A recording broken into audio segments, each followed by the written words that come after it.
Boa tarde a todas e a todos. Vamos recomeçar aqui o seminário de privacidade. Queria agradecer a presença do Danilo Doneda, do Ministério da Justiça, da Carol Cohen, da Abranet, e o Carlos Afonso, virtualmente, ele está ali, atenção, mas ele está chegando, hein?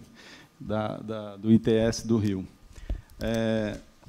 Nós estamos um pouquinho atrasado aqui, mas nós já vamos começar com o Danilo, que vai fazer uma apresentação, e depois a gente vai ter comentários aí do Carlos Afonso, da Abranet. A Flávia De Frere, acho que teve um probleminha e não pôde comparecer também. Danilo, já vamos passar direto para você, para falar aí o arcabouço legal da proteção à privacidade e aos dados pessoais no Brasil. Estamos à sua disposição.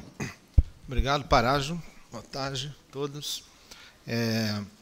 O que é um arcabouço legal? O tema especificado para essa sessão é o arcabouço legal para a proteção de dados pessoais no Brasil, para evitar qualquer tipo de expectativas rompidas cedo ou tarde. Às vezes, desde logo que todos sabem certamente que há um anteprojeto de lei em preparação, há muito tempo, inclusive, no Executivo Federal, e que, muito embora não seja nesse momento que o texto vai ser apresentado, discutido, houve, em outubro, uma mensagem muito clara do Ministério da Justiça, no sentido de que o Ministério entendia necessária a divulgação do texto para que haja uma discussão, um debate público, e a divulgação do texto não tardará, será feita em data a ser definida, mas ao que tudo indica, nesse ano proximamente. E, de toda forma, o que caberia a nós discutirmos aqui? Seria somente uma expectativa legislativa para o futuro? Eu acho que, antes disso, é necessário determinar, até tendo como base algumas indagações, algumas dúvidas, alguns questionamentos que já tiveram presentes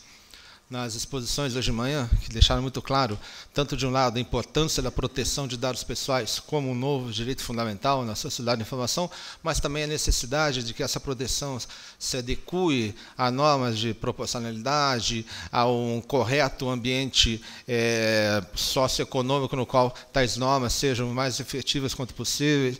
Mas, enfim, há uma série de debates que faz com que nós tenhamos que nos perguntar quais são os conceitos, o que efetivamente pode e deve ser regulado através da regulamentação sobre dados pessoais. O Norberto Bobbio dizia que os direitos nascem quando são necessários. O direito nasce não porque ele é predestinado, não porque é pré-definido por alguém, raramente é isso, mas porque em alguns momentos, em uma determinada sociedade, em uma determinada época, há uma demanda por uma regulação de algum objeto, de algum aspecto da realidade que vem causando atritos, vem causando fricções na absorção de uma nova estrutura social, de um novo fenômeno. Esse fenômeno qual seria? O que demanda a regulação? Qual é a origem desse clamor por uma regulamentação referente a dados pessoais, ou pela não regulamentação? Quando a gente fala em regulamentação, sempre leve-se em conta que a teoria regulatória diz que a não regulação também é uma opção do ponto de vista regulatório, desde que se verifique que a não regulação de determinado aspecto é relevante, é mais interessante, sob determinado ponto de vista prioritário. Pois bem, a privacidade é o primeiro ponto que sempre vem à mente quando se trata da regulamentação de dados pessoais. Sim, a chamada proteção de dados pessoais é quase que uma faceta contemporânea das antigas discussões sobre direito à privacidade, muito embora haja diferenças muito grandes entre a privacidade como disciplina jurídica, como direito objeto de tutela e a proteção de dados, são realmente questões referentes à privacidade que vêm à tona quando nos deparamos com várias situações de referência à regulamentação de proteção de dados. Mas o interessante é que não é somente a privacidade que demanda por uma regulamentação através da proteção de dados pessoais. Outros direitos, outros valores, outros interesses igualmente dignos de tutela também vêm a ser protegidos através da proteção de dados. Eu falo aqui da igualdade, por exemplo. A igualdade, a isonomia entre todas as pessoas. Isso porque o tratamento de dados pode causar situações onde determinadas pessoas sejam prejulgadas e tenham, por causa desse prejulgamento realizado a partir de um tratamento que eventualmente seja considerado abusivo de seus dados pessoais, pode causar situações de discriminação entre elas. Além disso, essas discriminações podem causar o quê? Uma diminuição concreta na liberdade de escolha. Uma determinada pessoa, um cidadão, por ter sido pré-julgado, por ter sido pré-avaliado, pode ser refutadas algumas opções numa determinada escolha. Isso pode ir tanto numa situação que tenha como referência o consumo, por exemplo, uma pessoa que tem uma predisposição observada, analisada a partir de uma análise dos seus dados pessoais para pagar mais caro por um certo bem, eventualmente não vai ter aquele bem oferecido por um desconto ou sob determinadas condições que talvez sejam oferecidos a outras pessoas. Isso pode não ser um problema, eu sei, mas certamente vai criar, ou pelo menos tem o potencial de criar, regimes diferentes de opções para diferentes cidadãos, infringindo uma mudança objetiva na liberdade de escolha. E, além da liberdade de escolha, eu diria que a própria liberdade, no sentido mais amplo, pode ser, de certa forma, prejudicada, pode ser limitada por uma utilização abusiva de dados pessoais. Vejam se, por exemplo, os dados pessoais tratados de forma abusiva sejam dados não propriamente de consumo, de preferências, mas dados referentes à condição clínica, ao histórico clínico, a dados genéticos numa pessoa, dados extremamente sensíveis, que podem ser utilizados e, eventualmente, são utilizados hoje para fins discriminatórios. Isso pode causar com que uma pessoa perca a oportunidade de contratar, por exemplo, um determinado seguro de saúde, uma determinada cobertura sanitária, um plano de saúde, e nisso tem algumas das suas liberdades fundamentais maculadas, o direito à saúde, o direito à própria vida. Enfim, hoje em dia, quando se trata da regulamentação da proteção de dados pessoais, vamos, na verdade, muito além da tutela específica da privacidade. Antevemos a necessidade do quê? De uma nova pactuação social na qual a titularidade da informação pessoal como um bem, como algo que fomenta a engrenagem da sociedade atual, da sociedade da informação, deve ser repactuada e deve ser concedido quinhões idênticos de liberdade e titularidade, tanto para os cidadãos titulares dos dados, quanto para os potenciais utilizadores de dados. A sociedade da informação é caracterizada, entre outras coisas, pela ampla utilização de dados pessoais. Os dados, hoje em dia, podem ser coletados, e são disponíveis em volume, em qualidade, nunca antes imaginada, e esses dados, efetivamente, são utilizados para fins, entre outras coisas, de categorização, de segmentação, de estratificação dos cidadãos, que, eventualmente, podem acabar sofrendo os efeitos daquelas limitações e direitos aos quais anteriormente eu mencionei. Qual que é o problema, no fundo, que procura se equacionar através da proteção de dados pessoais? Mais do que a privacidade, a liberdade, como emanações específicas de direitos que são abrangidos, são maculados, que podem ser maculados, podemos partir do prisma da análise do problema da proteção de dados pessoais como um problema de assimetria informacional. Isso é, a grande disponibilidade de dados pessoais hoje em dia faz com que aqueles que estão em condições mais vantajosas para utilizar a seu proveito desses dados acabem tendo um poder maior sobre aqueles que têm condições menores para usufruir desses próprios dados. E não é por outro motivo que essa equação da simetria informacional pode ser lida num plano um pouco mais amplo, até no plano do direito da informação como um todo, incluindo as regras de transparência e de acesso à informação, que também são parte do nosso ordenamento jurídico. Pode-se partir de uma hipótese, isso não é uma regra, porque é apenas uma hipótese de trabalho, mas de que a transparência, como forma de corrigir, ou se procurar abordar essa assimetria informacional, a transparência deva ser diretamente proporcional ao poder. Quanto mais poder um sujeito detém sobre dados pessoais, maior deve ser a obrigação desse ente de transparência, e maiores devem ser as eventuais restrições, eu acrescentaria, a que essa utilização seja feita sem que ela acabe incidindo em eventuais abusos e prejuízos aos titulares da informação. Por outro lado, a privacidade deve ser inversamente proporcional ao poder. Quem mais precisa de privacidade hoje? Quem menos tem poder. Quem menos tem poder, não somente digo de processar a informação, mas quem menos tem poder de compreender os efeitos do processamento da sua própria informação pessoal por terceiros. Aqueles que estão, digamos assim, informacionalmente desavantajados, são aqueles que não têm condições nem de negar o acesso às suas próprias informações, e mesmo quando aceitam, mesmo quando estão numa situação de fornecer, compartilhar informações, muitas vezes não têm condições de determinar o que efetivamente representa um consentimento que eventualmente ele tenha dado para o tratamento dos seus dados, não tem condições de ter uma figura, um panorama claro do que é feito com essas informações. Nesse sentido, pode-se imaginar que parte-se também de uma análise de risco. Quem tem mais dados pessoais tem mais potencial para causar riscos para aqueles que têm menos. E essa é uma equação que também nos permite verificar que o panorama atual da proteção de dados é bastante diferente daquilo que era a proteção da privacidade há 30, 40, 50 anos. A proteção da privacidade nunca foi um tema de maior relevância pelas camadas, pelos estratos sociais mais baixos. Por quê? A privacidade, muito já foi dito, privacidade e pobreza são classicamente, historicamente, termos contraditórios. A privacidade, classicamente, o apanágio das classes mais abastadas, as classes que puderam construir suas casas, muros, limites, puderam limitar a exposição de sua própria vida para o exterior.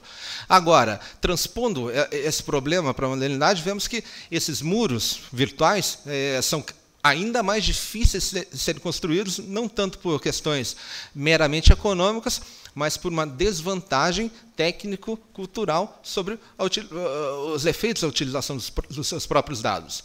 Nesse sentido, pode-se ainda, à guisa de um ensaio, de uma abstração, mas já tocando em alguns temas bastante concretos, pode-se refazer até a pergunta que o Alexandre fez hoje de manhã. A transparência, que hoje em dia é tanto propagada quanto um valor a ser perseguido pelo homem público e por muitas empresas privadas em muitas situações, ela é contraditória com a privacidade? Existe um embate real entre transparência e privacidade? Ou, em outras palavras, quando se procura proteger dados pessoais, de alguma forma está se desfazendo o que o ordenamento jurídico faz em relação à lei de acesso à informação, ao que o Poder Executivo faz em relação aos portais de transparência, às iniciativas Open Data, Open Government, são contraditórios com a proteção de dados? Eu imagino que não propriamente, porque essa equação complexa, ela procura acentuar os deveres de transparência naqueles que têm mais poder sobre a informação e, portanto, um potencial maior de causar riscos e causar danos pelo tratamento abusivo e não autorizado, muitas vezes, de informações pessoais, enquanto aqueles que estão no outro eixo dessa equação de poder, sobre o próprio dado, ele precisa ter garantias expressas e concretas para que ele possa exercer seus direitos sobre aqueles que detêm poder. Nesse sentido, e apenas aqui fazendo um breve parênteses, a tecnicidade de uma legislação é um fator importante, porém, ele torna-se, não secundário, mas ele torna-se instrumental no sentido de que, diagnosticado o problema, o da simetria informacional, cumpre o operador jurídico, tanto o legislador quanto todos aqueles que participarem dos esforços de enforcement de uma regra do gênero, adaptarem-se às circunstâncias tecnológicas, adaptarem-se às consequências sociais de determinadas opções, para que esse desequilíbrio seja rebalanceado através desse, como chamei, esse novo pacto social em relação à utilização de dados pessoais. E, nesse sentido, podemos concluir esse intrólito no sentido de que privacidade é diferente de proteção de dados pessoais. A defesa da privacidade é um dos elementos, é um dos valores, é um dos direitos protegidos através da proteção de dados pessoais. E, hoje em dia, cada vez mais é claro também que a ideia do segredo, da exclusão, do sigilo, tão cara à defesa da privacidade, ela conta um pouco menos quando se trata de proteção de dados pessoais. A proteção de dados pessoais, no fundo, tem como objetivo não garantir segredo, sigilo, enfim, algumas garantias que já são encampadas por outras normas do ordenamento, mas tem como objetivo fornecer a cada cidadão elementos concretos, instrumentos para que ele possa controlar o uso que é feito dos seus próprios dados. E quando falo controlar, eu não digo somente excluir o dado do conhecimento público, do conhecimento de terceiros. Eu digo como controlar também divulgar os próprios dados, para quem ele quer que eles sejam divulgados, dentro das condições que ele considera adequadas, dentro de esferas de transparência, de informação sobre o que é feito com seus próprios dados. A proteção de dados pessoais, nesse sentido, não é um direito que se corporifica numa liberdade negativa, isso é, na privacidade, que tem a ideia de exclusão como muito forte, mas também tem um componente positivo tremendamente forte, que é de incentivar a comunicação e livre fluxo de dados, desde que dentro do controle do cidadão. É esse o eixo principal que nós devemos ter em mente, e aqui e com base nisso, com isso tendo isso como pano de fundo, eu tenho uma convicção que várias discussões doutrinárias sobre conceitos como o de dado pessoal, como o de consentimento,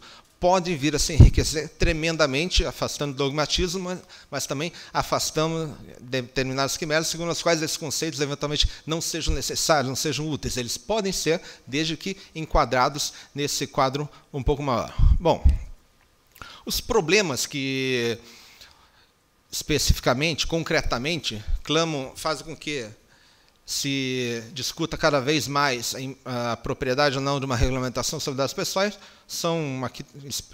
alguns deles estão especificados, exemplificados, mas conhecidos certamente muitos de vocês. O uso descontrolado e refreado de dados pessoais, sem conhecimento, consentimento do titular, é objeto de preocupação, e há um certo consenso social sobre essa utilização cada vez maior de dados pessoais. Incidentes de segurança se fazem ver com frequência cada vez maior. O professor Pinhar Mães listou alguns casos desses. Esses incidentes de segurança tendem a se tornar cada vez mais frequentes, quanto mais frequentes são os recursos feitos pelo governo, por empresas privadas, as sistemas de monitoramento, vigilância e rastreamento de informação, e também à medida que se tornam mais frequentes incidentes de segurança com vazamento de dados. Outra questão a ser equacionada é a utilização da informação como mercadoria, isso é, a utilização gratuita de serviços, muitas vezes é condicionada ao fornecimento de dados pessoais, o que pode ser legítimo em algumas situações, mas eventualmente pode configurar-se como uma forma de obter um consentimento que não reflita a real apreensão do sujeito sobre o que ele quer que seja feito com seus dados. Outros pontos têm a ver que também são identificados como problemas são a insegurança jurídica que a falta de uma lei, de uma regulamentação sobre proteção de dados traz, sobre questões sobre a quem pertencem os dados, quem é o titular, quem que toma decisões sobre o seu tratamento, quais são os direitos do titular dos dados, e não só dos titulares, quais são os direitos dos utilizadores dos dados, o utilizador do dado, a empresa, o Estado, até que ponto ela pode ir sem ultrapassar a linha do ilícito ou a linha do risco jurídico que desincentive um determinado desenvolvimento de produto ou serviço ou de uma empresa. São todas questões que têm um perfil muito menos concreto, muito opaco, sem uma regulamentação específica. E concluindo, a ausência de uma regulamentação clara, numa visão geral, causaria prejuízos para tanto cidadãos, mas também para empresas e para o próprio poder público nesse sentido. Esse diagnóstico é um diagnóstico recente, mas ele, de certa forma, vem se estruturando desde que as primeiras legislações sobre proteção de dados pessoais começaram a ser propostas e desenvolvidas. E as primeiras legislações datam do final da década de 60, começo da década de 70. E houve, nesse tempo todo, de lá para cá, uma certa modificação do perfil dessas legislações. Houve uma evolução, um desenvolvimento nos instrumentos que o regulador utilizou para tratar o fenômeno da utilização maciça de dados pessoais. Em um primeiro momento, a regulamentação sobre dados pessoais era uma regulamentação bastante técnica e que incidia principalmente sobre os grandes bancos de dados, os grandes computadores. Isso porque, na década de 70, poucas pessoas tinham acesso ao tratamento automatizado de dados. Eram poucas empresas, eram poucos governos de grandes países que tinham essa possibilidade, tanto é que as primeiras grandes discussões de âmbito público sobre proteção de dados foram discussões nas quais alguns governos procuraram elaborar cadastros de seus cidadãos de forma bastante complexa, complessiva, e esses governos tiveram que enfrentar uma contestação muito forte dos seus próprios cidadãos quanto à legitimidade disso, quanto aos danos, aos problemas referentes à privacidade, etc., que adviriam dessas medidas. Nesse primeiro momento, a privacidade, como eu falava, é enquadrada muito mais como uma liberdade negativa do que outra coisa, isso é, como uma faculdade de excluir a informação do conhecimento do terceiro. A ideia de controle sobre a própria informação é uma ideia posterior, uma ideia da década de 70, 80. No segundo momento, as bases de dados e os computadores que tratavam dados pessoais começaram a ser mais comuns. Várias empresas, vários governos e cada vez mais até particulares passaram a ter acesso a poder computacional passivo de realizar o tratamento, armazenamento, compilação de dados pessoais em escala cada vez maior. Isso fez com que as leis de proteção de dados tivessem que se adaptar para essa circunstância. Isso é, essas leis não podiam mais regular somente grandes centros de tratamento de dados. Elas teriam que regular também de forma abstrata a proteção de dados. E daí surgiu a ideia de que o cidadão teria alguns direitos sobre seus próprios dados. Isso é prático porque se você concede direitos subjetivos ao cidadão, ele vai procurar, pelos meios possíveis, exercê-los, seja lá perante quem? Seja perante um governo, seja perante uma empresa média, pequena, que trate seus dados. Nesse sentido, essas normas foram mais abrangentes, porém foram se tornando, de certa forma, de mais difícil aplicação. Em um momento subsequente, normas de proteção de dados observaram uma expansão internacional. Na década de 90 e principalmente na década passada, a partir do ano 2000, houve uma expansão desmesurada não, mas bastante grande das normas de proteção de dados pessoais que hoje em dia estão presentes em boa parte do mundo, uma grande parte do Ocidente, pelo menos. E cada vez mais também, tanto dada a expansão dessas normas protetivas de dados pessoais, quanto a ubiquidade do fenômeno do tratamento de dados por meios automatizados, cresce também não somente a ideia de que o cidadão tem que ter direitos garantidos e ele vai exercer esses direitos, mas também a preocupação com a responsabilidade dos utilizadores de dados pessoais. Isso é, colocando também um acento, uma ênfase sobre a necessidade de regular o tratamento de dados depois que o cidadão consente no seu tratamento. Isso é, quando o dado já não está mais na esfera de controle direto do cidadão. Porque verificou-se também que o cidadão, em relação ao tratamento de dados pessoais, possui uma série de vulnerabilidades. Ele não vê o dado sendo tratado, ele não sabe, ele não pode ter certeza do que é feito com o seu dado, e por isso há uma vulnerabilidade técnica bastante grande que deve ser, de certa forma, desequilibrada através de uma lei que garanta meios não tanto para o cidadão exercer direitos, mas para que alguns meios de fiscalização, monitoramento dos entes que realizam o tratamento de dados sejam feitos. Eu falava que vários países hoje em dia possuem leis de proteção de dados. Exatamente 101 países hoje, final de 2014, possuem leis gerais de proteção de dados. Aqui estão pintados em azul, esse mapa talvez muitos de vocês conheçam, estão em azul países que possuem leis gerais de proteção de dados. Estão pintados em vermelho países que têm algum esforço normativo que vise a edição de uma norma dessas no futuro. Estão pintados de branco, de creme, países que não possuem leis gerais. Veja bem, não possuem leis gerais. Alguns países que estão pintados de creme possuem normas de proteção de dados, mas que são setoriais. A China tem uma norma de defesa do consumidor. Os Estados Unidos têm uma série quase infinita de normas que abrangem aspectos setoriais, a privacidade e a proteção de dados. Mas o que não há nesse país é uma lei geral de proteção de dados. Como está a situação no Brasil? Todos sabemos que não há uma lei geral de proteção de dados, mas isso não quer dizer que não exista um arcabouço de proteção de dados, que não exista um marco normativo operante hoje em dia de proteção de dados no Brasil. Esse marco representado, em última análise, pela Constituição Federal, que prevê o direito à vida privada, à intimidade, prevenção de habeas data, que foi regulada por uma lei de 1997. O Código de Defesa do Consumidor, que eu vou falar daqui a pouco, foi a primeira norma moderna sobre proteção de dados no Brasil, ainda que setorial, no que ela foi complementada muito recentemente apenas por outras leis, a Lei de Acesso à Informação, a Lei do Cadastro Positivo e o Marco Civil da Internet. Como que é o perfil desse arcabouço? O Código de Defesa do Consumidor, que muitas vezes é conhecido, referido por ser uma norma que protege os dados de consumidores em cadastros de proteção ao crédito, na verdade, não faz só isso.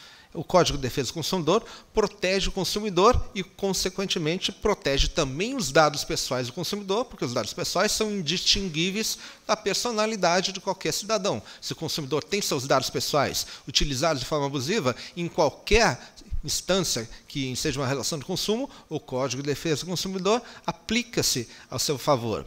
O Código de Defesa do Consumidor, eu falava que foi a primeira lei moderna, muito embora ainda de eficácia bastante restrita em alguns casos e com alguns instrumentos específicos, ela proporciona ao consumidor os direitos de acesso e retificação em relação aos seus próprios dados. Acesso amplo e restrito, gratuito, retificação sempre que os dados não forem verdadeiros e, é claro, sempre, aqui não está diretamente, literalmente, disposto, mas é claro que casos de tratamento de dados sem consentimento, sem autorização do consumidor, deve ser objeto também de reclamação para o cancelamento dos dados, que é um direito do consumidor. A eficácia do Código de Defesa do Consumidor, como eu comentei, é para todos os dados pessoais, não somente para dados de crédito, muito embora, de longe, a área na qual o Código de Defesa do Consumidor é aplicado com maior veemência, com mais frequência, é na proteção de dados dos consumidores e bancos de dados, a proteção ao crédito. E ainda, o CDC estabelece os princípios da informação, isso é, a necessidade de que o consumidor seja claramente e objetivamente informado sobre o uso que é feito de seus dados e também sobre a necessidade dos dados serem claros e verdadeiros, isso é, condizentes à realidade do consumidor. Muito mais recentemente, em 2011, foi aprovada a lei, chamada Lei do Cadastro Positivo, Lei 12.414. A Lei do Cadastro Positivo teve como motivo principal de promulgação a necessidade alegada por alguns setores de que o marco normativo permitisse o arquivamento de dados sobre obrigações financeiras devidamente pagas, porque até então que se entendia que somente as obrigações que não foram pagas, os inadimplementos que poderiam ser objeto de registro. Isso era um entendimento que vigorava, que criou o cenário para que essa lei fosse aprovada. Agora, a Lei do Cadastro Positivo, se vocês observarem com atenção, ela é, de longe, a lei que traça uma espinha dorsal de principiológica e de instrumentos normativos mais parecida com as normas gerais de proteção de dados que se encontram no mundo todo. Muito embora seja uma lei eminentemente setorial, ela só se aplique a bancos de dados destinados a formar históricos de crédito. Mas a Lei do Cadastro Positivo estabelece algumas regras protetivas interessantes. Primeira, a necessidade do consentimento do titular para fornecimento do cadastro.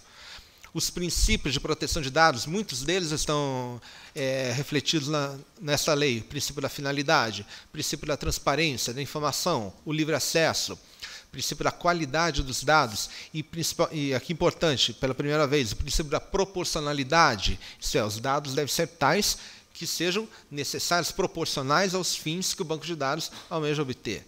E ainda, a Lei do Cadastro Positivo proporciona ao cidadão o direito à revisão de decisões que sejam tomadas por meios exclusivamente automatizados, o que é uma norma clássica em normativas de proteção de dados de muitos países. Essa norma é uma espécie de direito a um segundo grau de jurisdição contra a máquina, a gente pode dizer de forma meio jocosa, no sentido de que, se uma decisão tomada que afete a vida do consumidor, que no caso somente uma decisão denegatória de crédito seria hábil, mas se uma decisão é tomada de forma a ter algum efeito na sua vida, e essa decisão é tomada por um algoritmo, por meios estritamente automatizados, há um direito de saber quais são, pelo menos, os critérios que embasaram a tomada dessa decisão. Isso é necessário que um ser humano, de certa forma, sem entrar, claro, em questões atinentes a direitos, a sigilo comercial, mas que explique quais os parâmetros daquela decisão, até para que o cidadão possa saber o que fazer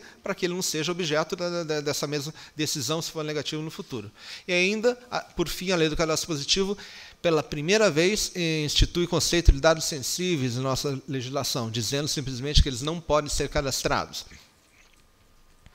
A Lei de Acesso à Informação, do mesmo ano, paradoxalmente, por ser uma lei que faculta a transparência, ela acabou tendo que introjetar um mini estatuto de proteção de dados. Justamente pelo quê? Provavelmente pela falta de uma lei geral de proteção de dados. O que a Lei de Acesso à Informação prevê? Que os dados armazenados em órgãos públicos, órgãos e empresas públicas, são transparentes, qualquer cidadão pode pedi-los, não precisa explicar o motivo, porém, qualquer cidadão não vai ter acesso a informações pessoais de terceiros, salvo se essa informação estiver excetuada num dos casos de exceção dessa restrição, ou se a informação tiver sido produzida há mais de 100 anos, com prazo bastante largo.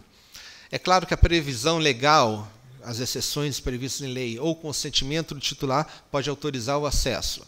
E é claro também que a Lei de Acesso à Informação ela possui um efeito que talvez não tenha sido voluntário do legislador, mas bastante interessante. Ela proporciona a cada cidadão uma ação bastante célere para o exercício de um direito seu sobre seus próprios dados, que é o direito de acesso aos próprios dados pessoais em qualquer órgão público, quando esse acesso se vê de alguma forma obstaculizado, restrito por por outras formas, por outros meios.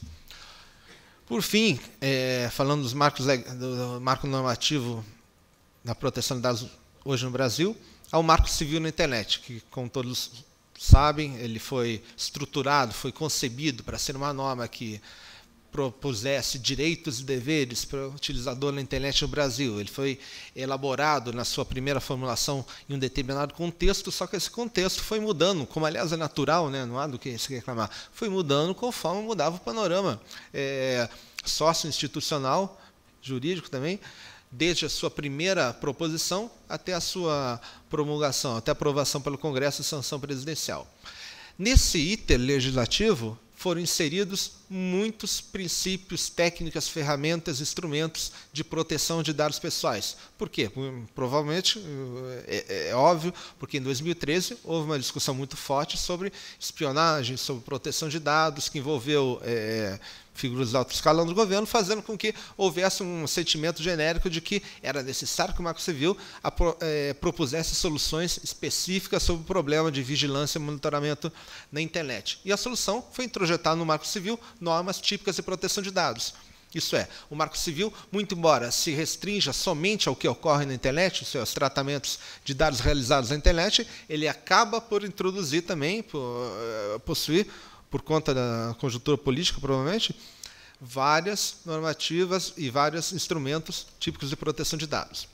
Porém, há de se fazer sempre a ressalva de que o Marco Civil da internet não garante a privacidade e a proteção de dados de forma abrangente, completa e estruturada. Não foi a preocupação principal do Marco Civil proteger, dando a última palavra, os dados pessoais.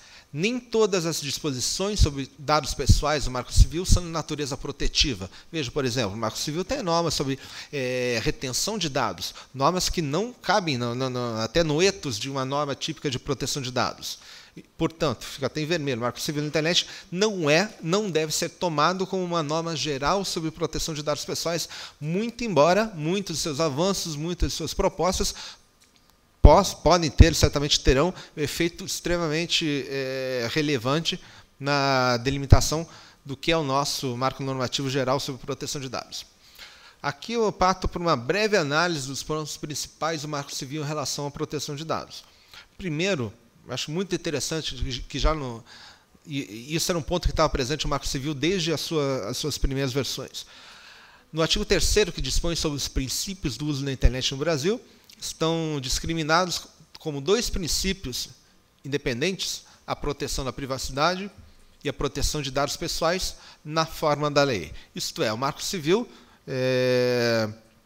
virtuosamente, separa o princípio da proteção da privacidade do princípio de proteção de dados pessoais, o que é completamente coerente com a linha de pensamento que hoje em dia se afigura como dominante na seara de proteção de dados.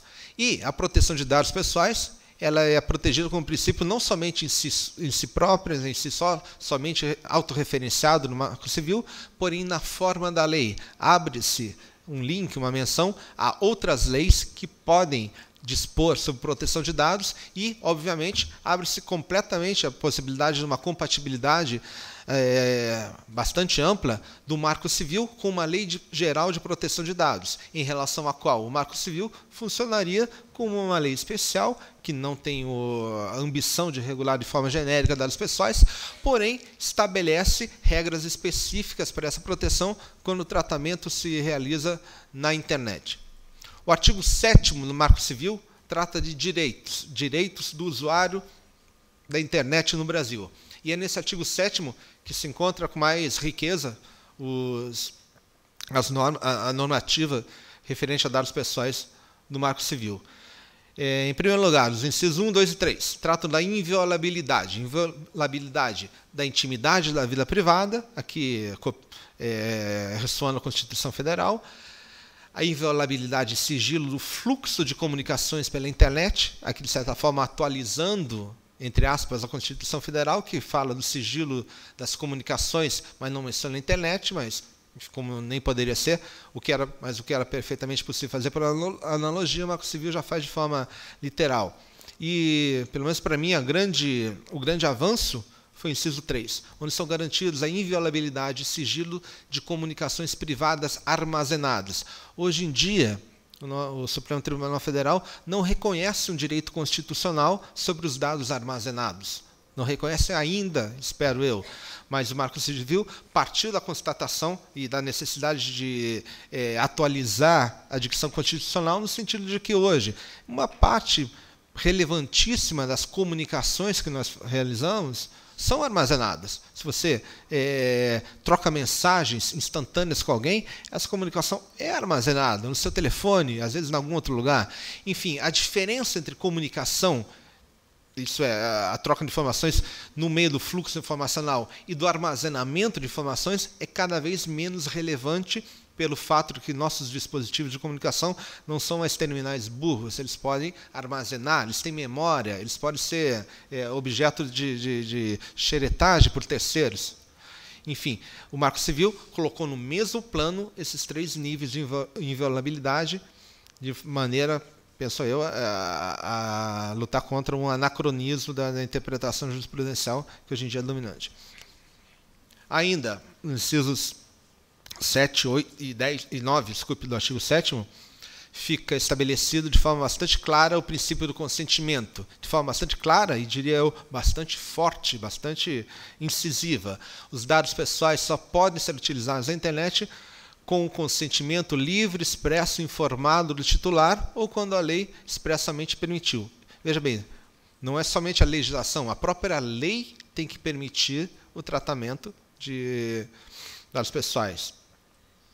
Ainda, a autorização, o consentimento para o tratamento de dados pessoais deve ser fornecido de forma destacada de outras cláusulas contratuais. No caso do contrato de adesão, no caso da adesão a uma política de privacidade, a um termo de uso em determinado site, não serve mais uma declaração genérica no meio do texto, que certamente nunca é jamais visitada, de que há um consentimento para o tratamento de dados. Esse é um ponto muito importante ao qual a adequação deve se verificar. Ainda, o inciso 8 estabelece o princípio da informação e transparência, dizendo que o tratamento de dados deve ser informado ao titular, que deve saber de forma clara e completa sobre o que vai ser feito com o seu dado. E ainda, aqui está presente o princípio da finalidade, porque os dados pessoais somente poderão ser utilizados para finalidades que justifiquem sua coleta. O princípio da finalidade, hoje em dia, é parte do ordenamento brasileiro de forma claramente definido pelo Marco Civil da internet. Essas finalidades tanto têm que justificar sua coleta, até numa razão de proporcionalidade, quanto têm que estar especificadas literalmente em contratos de prestação de serviços, ou de políticas de privacidade, se quiserem. Por fim, no capítulo referente aos direitos, o o Marco Civil da Internet traz a possibilidade do cidadão requerer uma exclusão definitiva de seus dados pessoais. Se eu quisesse confundir todo mundo, eu chamaria isso de direito de esquecimento, mas não é. O que esse direito de exclusão definitiva dos dados? Na minha leitura, é um direito subjetivo do titular ao fim de uma relação negocial. Isso é, situações típicas de comunicação social, nas quais certamente o direito à informação vai ter uma importância dominante, não estariam aqui, princípio, abrangidas, porque trata-se de uma exclusão de dados a requerimento do titular e ao término da relação entre as partes. Se é uma relação entre as partes que acaba, deve haver, portanto, um contrato, uma situação negocial anterior. Isso é, situações típicas quando uma pessoa deixa de utilizar um serviço na internet e pede, com todo o direito, que seus dados sejam apagados, sejam cancelados, não sejam utilizados para nenhum outro fim. Claro, a parte aqueles obrigatórios em lei. O Marco Civil na Internet ainda se utiliza de algumas cláusulas de proteção contratual, essa daqui muito típica do direito do consumidor, dizendo que as cláusulas que infringam o direito à privacidade ou que ofendam a inviolabilidade e sigilo de comunicações privadas pela internet são cláusulas que, se presentes no contrato serão nulas e pleno direito, são como se não tivessem sido escritas. É uma técnica muito comum ao direito do consumidor, que aqui foi abarcada pelo legislador no Marco Civil da Internet. Há uma cláusula de jurisdição, que é bastante ampla, isso é, o Marco Civil da Internet, como você deve saber, se aplica a processos de tratamento de dados, incluindo a coleta em que pelo menos um dos atos de tratamento ocorra no território nacional. E, por fim, em relação aos pontos que eu até havia mencionado como presentes no Marco Civil, referentes a dados pessoais, mas que não são propriamente temas de proteção de dados, até alguém diria muito pelo contrário, são as normas de retenção de dados no Marco Civil. O Marco Civil provê dois prazos obrigatórios para a retenção de dados, que vocês certamente conhecem muito bem. Na provisão de conexão à internet, os dados de conexão, que são definidos no artigo anterior, devem ser armazenados obrigatoriamente por 1 ano no mínimo, tempo que pode ser estendido. E os dados, essa daqui é, de certa forma, a inovação, entre aspas, do legislador brasileiro, o provedor de aplicação, os serviços na internet, serviços com fins econômicos, claro, esses dados de acesso a aplicativos devem ser armazenados pelo prazo de 6 meses. Isso é, indo além do que foi objeto de um debate bastante intenso até na União Europeia sobre retenção de dados de conexão, o legislador brasileiro decidiu pela obrigatoriedade dos dados de conexão e também por algo que não há na diretiva europeia, que é a retenção dos dados de acesso a aplicações. E qual foi a técnica que o Marco Civil propõe para que isso seja feito de forma segura? A compartimentalização desses dados de conexão e de acesso a aplicações. Isso é, diz o artigo 14 que os dados de conexão, que o provedor de conexão não pode armazenar dados de acesso à aplicação. Isso é, ele vai ter que resistir à tentação, porque os dados de aplicação são dados aos quais ele tem acesso, porque ele provê acesso, os dados que não estejam criptografados, claro, passam por seus domínios, porém, eles podem ser, claro, transmitidos, mas colocando o provedor de conexão no seu papel estritamente de ente que faculta a comunicação entre dois terminais, no princípio end-to-end da internet, ele não vai poder utilizar esses dados, quanto menos guardá-los, os dados de acesso a aplicações. Por outro lado, na provisão de aplicações, na internet está vedado, desde que não haja consentimento anterior, registros de acesso a outras aplicações, para que não se crie aquele ecossistema no qual um aplicativo que, por meios técnicos, consegue, dessa forma, se bem que isso aí acontece por vários meios, acabe tendo acesso a dados de outros.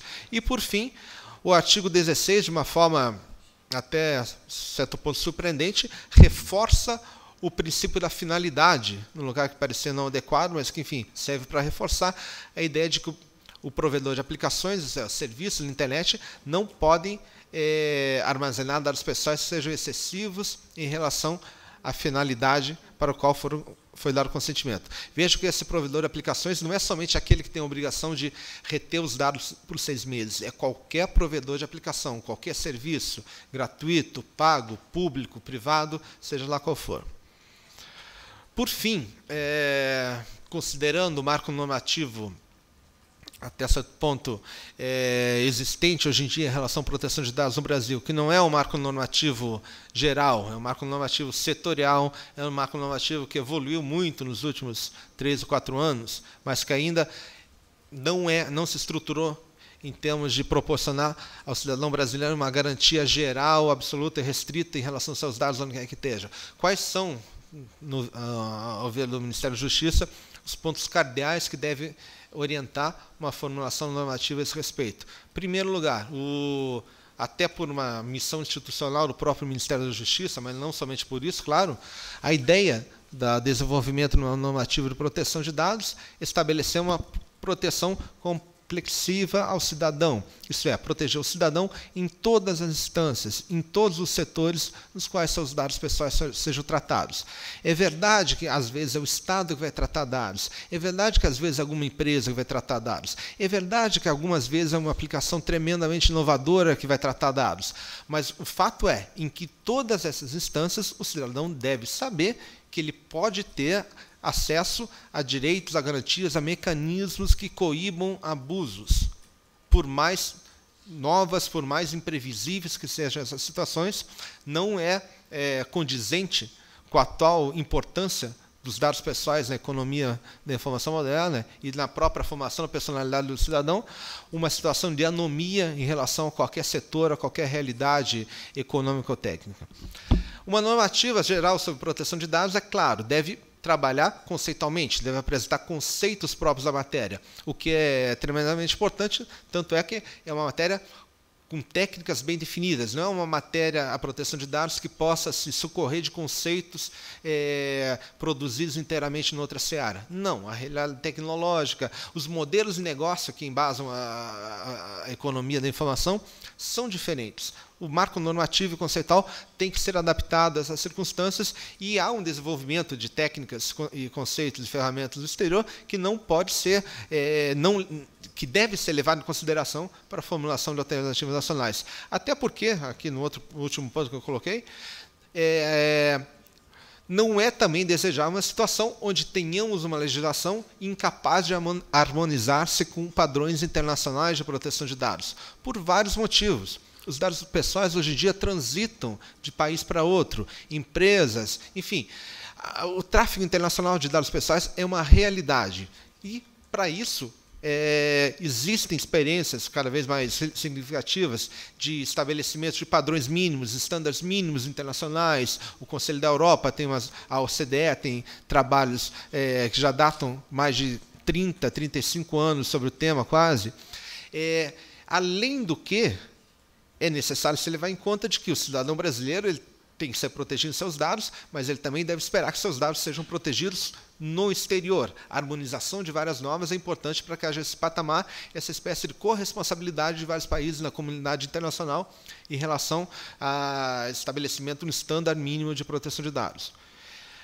Aqui, continuando, é função do marco regulatório geral também a elaboração de princípios de proteção de dados que sejam gerais e aplicados a todos os setores. É uma situação indesejável a que estamos prestes a consolidar, isso é, de termos proteção setorial de dados pessoais, uma determinada proteção para o setor de proteção ao crédito, outra no acesso à informação, outra na internet. Por vários motivos. Primeiro, o cidadão, no fundo, não vai ter uma ideia clara de que direitos vai ter perante qual ente, em qual setor, em qual instância.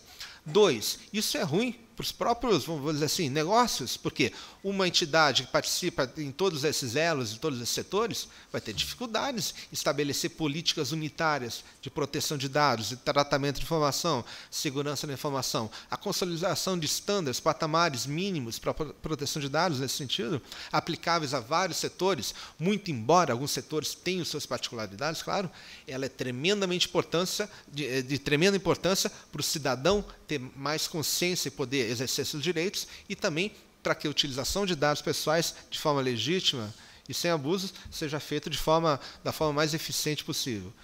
Ainda, uma norma desse gênero deve prever meios e instrumentos para a efetividade de direitos relacionados à proteção de dados. Não basta conceder direitos aos cidadãos, os direitos não nascem árvores, os direitos devem ser acompanhados de meios para que eles possam ser efetivamente exercidos. Tanto é aí a necessidade de que tanto se trabalha no anteprojeto de lei de propor meios alternativos, até parajurisdicionais para a resolução de conflitos, porque também imaginamos que somente a enumeração de novos direitos pode ter um efeito colateral extremamente maléfico, que é encavalar ainda mais o judiciário com questões de uma complexidade técnica que demandaria muito tempo e muitas vezes não traria uma tutela rápida o suficiente para que resolva uma situação referente à utilização abusiva de dados pessoais. A isso também a ideia de que é uma proposta que o Ministério da Justiça sempre teve desde o começo da formulação da lei, de que é necessário que haja um órgão central que seja encarregado de administrar a aplicação da lei. Um órgão que centralize esforços, que receba denúncias, que atue no aspecto regulatório, enfim, que exerça várias funções jurídico e técnico-administrativas capazes de diminuir essa vulnerabilidade do cidadão em relação aos seus dados e diminuir, de fato, essa assimetria informacional. E, por fim, de importância não inferior a todas elas, uma normativa geral sobre proteção de dados também deve fazer aceno a uma nova realidade que hoje em dia se verifica com muita incidência, que é a utilização cada vez maior de instrumentos de vigilância, de monitoramento, pelo setor privado, pelo setor público, de forma armazenada dos pessoais, seja para fins de segurança, seja para fins estritamente comerciais ou outros ainda, sem o conhecimento do cidadão, sem o conhecimento do indivíduo. Esse é um problema que, em última análise, tem alguns aspectos que exorbitam a mera seara da proteção de dados, indo para questões de segurança pública, mas imaginamos também que uma lei geral de proteção de dados, no sentido que concede plena cidadania a pessoa em relação aos seus próprios dados pessoais, também deve fazer aceno a essa esfera de vulnerabilidade referente a instrumentos de vigilância e monitoramento a que ele cada vez mais está sujeito. E era isso. Obrigado, Danilo. Nem estourou seu tempo ainda, tinha mais 20 segundos. Se quiser, eu falo uma poesia. Então, eu vou fazer uma pergunta. Aquele pré-projeto... Bom, estou brincando. Está aqui. Bom, eu queria passar, então, para o Carlos Afonso, do ITS Rio de Janeiro, para fazer alguns comentários.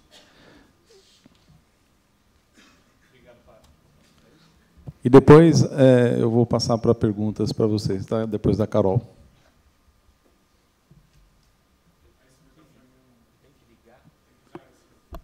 Alô?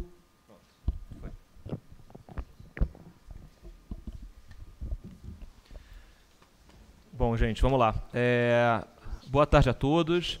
Deixa eu dizer que é um enorme prazer participar desse painel.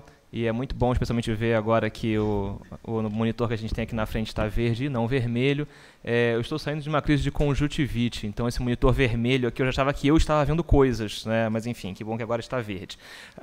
É um prazer muito grande participar aqui do painel com Carol, com Parágio, com Danilo, e ter essa oportunidade de debater um pouquinho questões ligadas às implicações jurídicas do estabelecimento de um marco legal sobre proteção de dados pessoais e privacidade. Eu, na verdade, não vou usar o tempo todo, os 15 minutos aqui de debate, até porque seria interessante envolver as perguntas de vocês que estão aí sentados, que ouviram a fala do Danilo, para que justamente a gente possa explorar diversas questões importantes para a formação desse marco legal sobre proteção de dados pessoais. Eu queria fazer um comentário mais geral e 2 comentários específicos.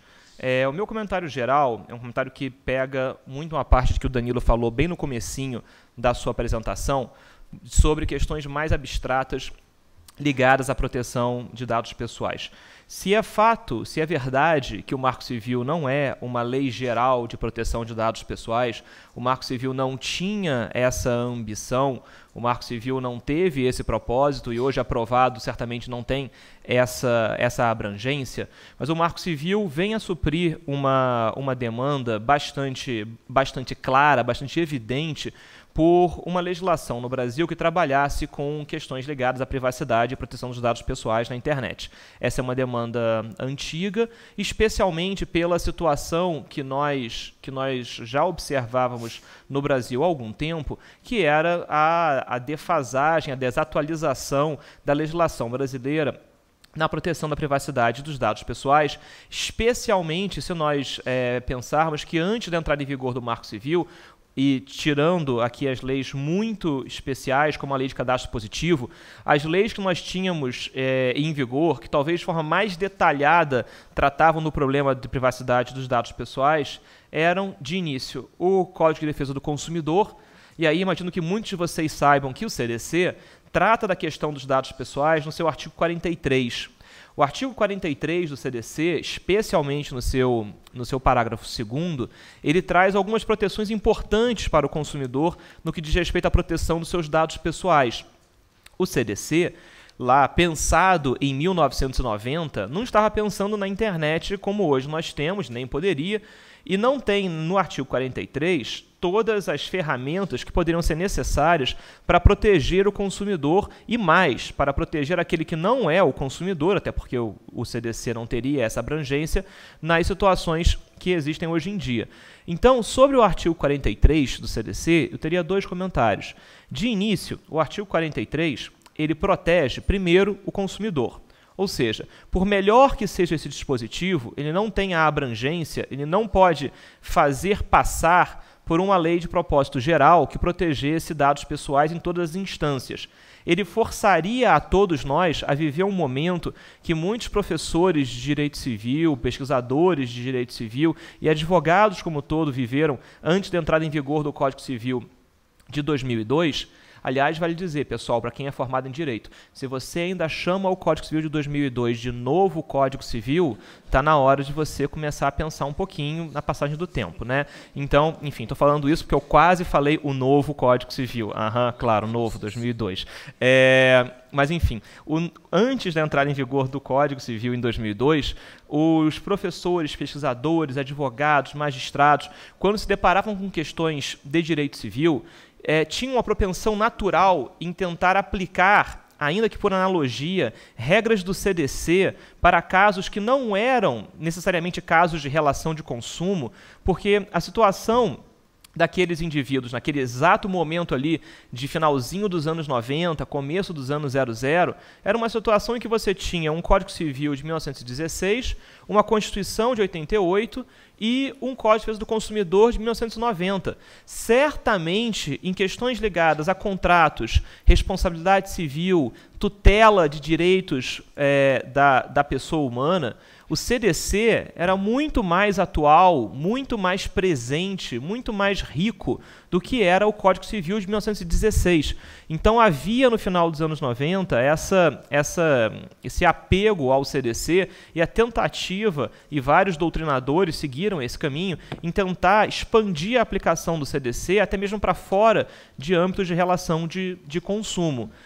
Uma vez entrado em vigor o CDC, dos anos 90 para frente, e com a expansão da internet, ficou muito claro como já no final dos anos 90, começo dos anos 00, essa mesma situação que era muito presente para o direito civil como um todo, se tornou muito aguda na proteção da privacidade em si, na proteção dos dados pessoais em si, porque se olhava o ordenamento jurídico nacional e dizia quais são as ferramentas que nós temos para proteger a privacidade e os dados pessoais na internet. A resposta era o artigo 21 do Código Civil, já entrado em vigor lá atrás em 2002, que não avança muito sobre a proteção dos dados pessoais e a privacidade. O artigo 21 do Código Civil vai apenas dizer que o magistrado pode tomar as medidas para evitar ou reprimir uma conduta ofensiva à privacidade, ou seja, nada de diferente, nada de novo. O Código de Processo Civil já dava conta dessa discussão.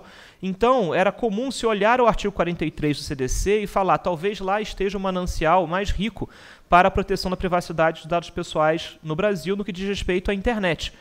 E o Marco Civil veio suprir um pouco essa demanda em refrear essa tendência de se olhar o 43 do CDC como a fonte de proteção de dados pessoais no Brasil, e especialmente no que diz respeito à internet, colocar o Marco Civil como um ponto principal para essa proteção. Mas aí vem algumas questões. Uma segunda questão específica que eu queria colocar sobre o 43 do CDC, e que o 43 do CDC, ele no seu parágrafo 2º, diz que o consumidor deve ser informado, deve ser comunicado, quando ele não assim o requerer, da abertura de cadastros, fichas, bases de dados. Gente, ficha é muito legal, né? É muito anos 90, né? Aquele seu arquivo de metal que você puxa 3 gavetas, é super bom. Você pode comprar e tem várias fichas do consumidor. Então, a ideia é que você vai abrir uma ficha do consumidor, você tem que comunicar ao consumidor que você está abrindo essa ficha, esse cadastro, esse novo registro numa base de dados. E aqui é interessante perceber que o CDC ele é muito protetivo sobre, em alguma medida, coleta, cuja solução é comunicação. Enfim, não é nem a ideia do consentimento como um todo. Sobre o armazenamento, ele dá direito ao consumidor de ter acesso aos dados que foram armazenados, a exigir uma retificação dos dados errôneos, mas o que faltou ao CDC nos anos 90, e é algo que o Marco Civil vem suprir, é justamente uma terceira perna desse tripé: coleta, armazenamento, uma outra situação muito clara, que é a utilização, o tratamento desse dado, uma vez tendo o dado sido coletado e armazenado. Então, o Marco Civil ele vem em boa hora quando ele complementa esse tripé de proteção dos dados pessoais no Brasil e trabalha com questões ligadas ao tratamento dos dados pessoais. Mas o Marco Civil, como bem colocou o Danilo, não tem pretensão de ser uma lei geral de dados pessoais. Então, nós temos apenas algumas indicações principiológicas no Marco Civil que precisam passar por uma regulamentação. E, certamente, além de neutralidade da rede, privacidade é o principal tema para a regulamentação do Marco Civil. Não apenas na questão ligada aos prazos para a guarda desses dados, seja por provedores de aplicação, seja por provedores de conexão à internet. Acho que o Marco Civil tem um potencial, muito abrangente, muito claro de tratar sobre privacidade na internet e da proteção de dados pessoais na internet, e isso, sem dúvida, será um tema da regulamentação futura que venha do Marco Civil. Então, esses eram 2 comentários específicos sobre o artigo 43 e como ele se relaciona com o Marco Civil. E aqui eu queria chamar a atenção só para uma última questão, que é o fato de que o Marco Civil ele requer o consentimento do usuário, do titular dos dados pessoais, para o tratamento desses dados. O CDC, lá atrás, falava em comunicação quando da coleta. O Marco Civil eleva o nível de proteção quando fala no consentimento. E aí eu não vou nem avançar muito nesse debate do consentimento, que eu queria guardar isso um pouquinho para a nossa próxima mesa, já que a próxima mesa vai discutir uma interface entre direito e tecnologia, e aí acho que certamente o consentimento é uma das portas mais evidentes de contato entre o consentimento e a tecnologia. E aí eu queria só dar uma pista para quem se interessa por esse tema, que pode ser muito interessante, numa área que não é a área do nosso debate hoje, que é uma área, enfim, não é apenas o nosso debate hoje, que é a questão sobre dados médicos. Existe uma situação muito curiosa, um debate muito curioso acontecendo, que é capitaneado por, dentre outras pessoas, pelo John Wilbanks, que é um estudioso, um pesquisador, que por muito tempo foi ligado ao Creative Commons, mas na sua vertente de ciência, ao Science Commons. E o John Wilbanks tem levado muito um debate sobre o que ele chama de Portable Legal Consent, PLC. Ou seja, a ideia de que nós poderíamos criar ferramentas que fazem com que você já tenha um consentimento ali já inferido da pessoa sobre determinados usos de seus dados pessoais. E aí a preocupação desse projeto, desse PLC, é especificamente com dados médicos, ou seja, pessoas que já estariam dispostas a oferecer seus dados médicos, seus dados biológicos para a produção de pesquisas científicas.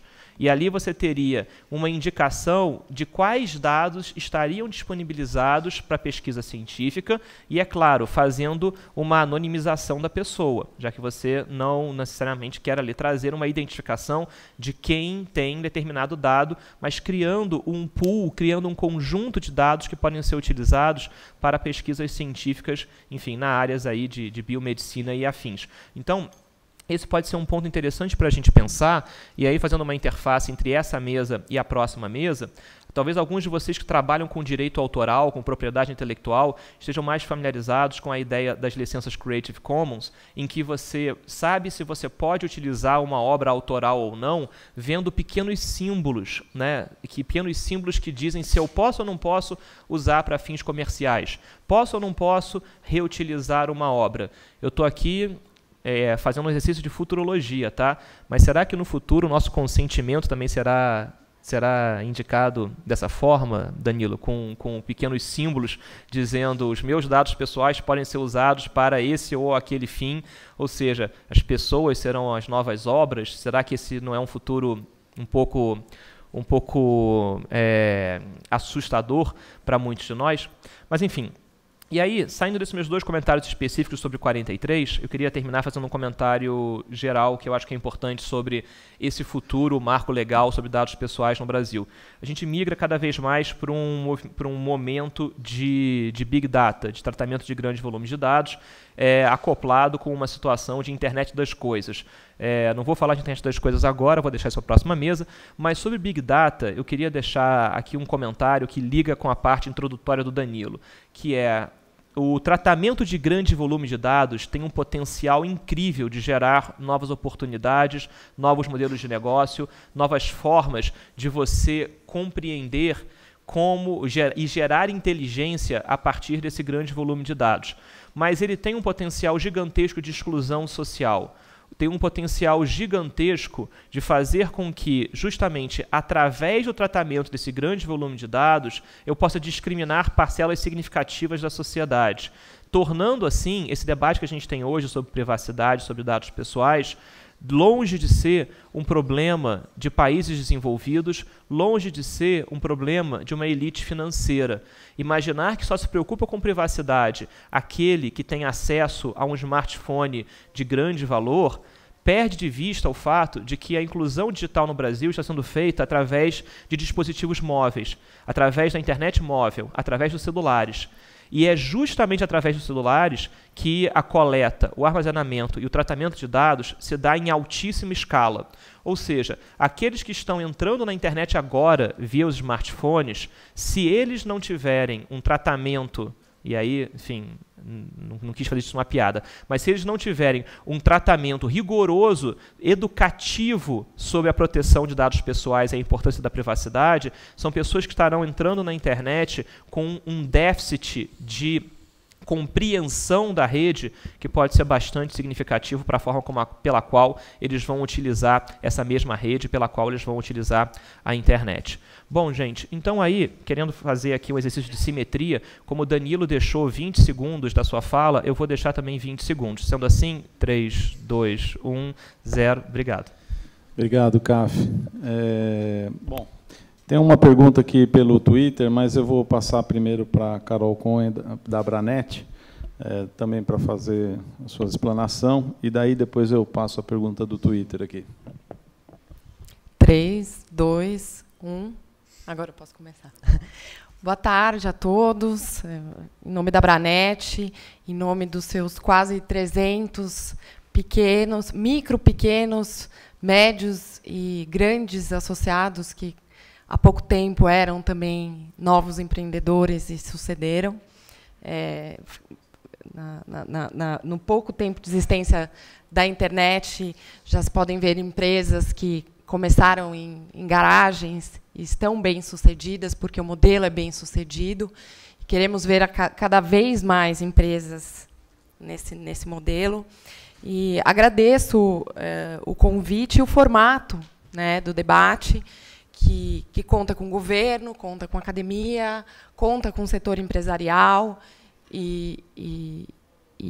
assim deve ser toda a discussão, para que se tenha um efeito líquido positivo para a sociedade em geral, numa discussão tão importante quanto a privacidade, a proteção de dados pessoais que se começa a fazer agora. Do nosso lado, é mais importante ainda do que simplesmente ouvir, é poder participar, porque colocar a visão dos provedores com relação ao futuro da internet significa não apenas contribuir para o projeto, mas significa contribuir para cada vez mais existir espaço para inovação no país. Bom, com relação aos pontos colocados pelo Danilo, eu queria fazer alguns comentários mais de ordem geral, porque a gente não tem o projeto ainda, o que até certo ponto é bom, porque significa que o projeto está sendo muito bem pensado e deve ser discutido em larga escala, para que a gente não antecipe regras que, no fundo, possam ter que ser ou alteradas no futuro ou anuladas no futuro por outras discussões. O primeiro princípio que a gente gostaria de colocar em relação ao tema do projeto de lei de dados pessoais é a questão relacionada aos conceitos, né? Dados, em geral, e dados pessoais podem ter determinadas nuances a depender do contexto em que eles são colocados e a depender do mercado em que eles estão sendo coletados. Então, o que a gente gostaria de ver refletido no projeto do governo é um estudo muito profundo sobre a classificação de cada tipo de dado que pode ser regulamentado nesse projeto. Porque um dado pode ser considerado um dado pessoal em determinado momento e pode não ser considerado um dado pessoal em outro momento.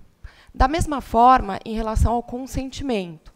Consentimento, muitas vezes, é necessário, especialmente em casos relacionados a dados sensíveis, dados relacionados à saúde, mas consentimento não é uma regra de ouro. A regra de ouro é que seja transparente o que se está fazendo com esses dados e aonde se quer chegar com a coleta de um determinado dado. Porque o consentimento ele pode ser útil em determinada situação e ele pode, em outra situação, impedir a realização de uma atividade corriqueira, não apenas da empresa, como também do próprio usuário. Um exemplo clássico da questão do consentimento tem a ver tanto com a questão da saúde, mas com o que o próprio Carlos estava falando em relação ao consentimento, que as próprias ferramentas já estão pensando como substituir a necessidade desse consentimento. Ou seja, se já se está pensando como substituir a necessidade desse consentimento, não significa que esse consentimento necessariamente é algo que tem que ser dado a toda hora e a todo momento. Outra questão que estou vendo aqui o Parage e outras pessoas do CGI que participaram desde o início dessa discussão, diz respeito à autorregulação, né? Antes mesmo que surgisse a discussão do projeto de lei de proteção de dados, o mercado já discutia alguns pontos necessários à autorregulação. Tivemos a oportunidade de tratar, por exemplo, da necessidade da inserção de links em e-mails que tratasse do descadastramento de usuários de base de dados de e-mail marketing. Isso foi uma iniciativa do próprio mercado que queria separar o que era um e-mail marketing do que era um simples spam. Esse é um dos exemplos do como a autorregulamentação pode contribuir também para o projeto de lei de proteção de dados, que deve deixar o espaço para que o próprio mercado possa atualizar o que está sendo colocado em forma principiológica ao longo do tempo, para que a lei não caia em desuso ou mesmo inviabilize novas empresas de atuarem em mercados que hoje, por exemplo, nós não estamos nem sonhando. Outra questão, também colocada aqui pelo Danilo, e que a gente gostaria de endossar, tem a ver com a questão da escala universal dos dados, né? As empresas e também os usuários, através da internet, atingiram um ponto da transnacionalidade, da virtualidade, que derrubou barreiras físicas em relação aos mercados tradicionais.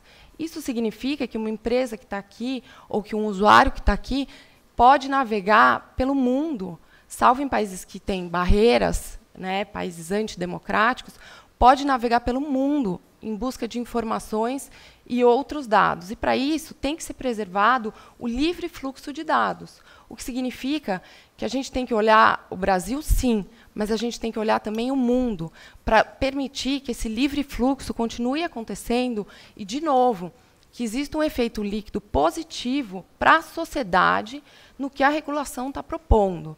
Porque a regulação, ela não deve ser uma regulação do governo, das empresas, da academia, ela tem que pensar no internauta.